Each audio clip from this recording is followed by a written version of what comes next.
Welcome back to another mini blog. আজকে হচ্ছে দিদির ওয়েডিং।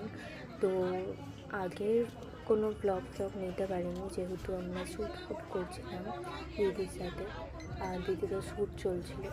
তো জাস্ট মেন রিচুয়ালসগুলো দেখালাম। প্রথমে দিদিদের বিয়ে কমপ্লিট হয়ে গেল, দেন এখন আমাদের সামনে হচ্ছে। আর এখানে টুকটাক কয়েকটা রিচুয়ালস থাকে, যেটা মানে মেয়েকে বিদায় করার আগে করতে হয়।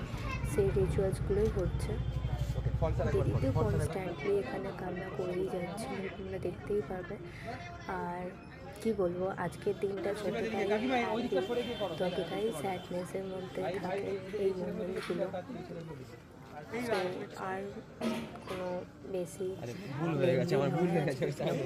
নেক্সট দিদির রিসেপশন ব্লগ আনবো, আর একটা ব্লগ আছে ওটা আনবো, আর লাস্টে কয়েকটা পিকচার্স দিয়ে এন্ড করেছি। যদি ভালো লেগে থাকে তাহলে আগের ব্লগগুলো তোমরা দেখতে পারো, আমি ট্যাগ করে দেবো রিলেটেড ভিডিওতে।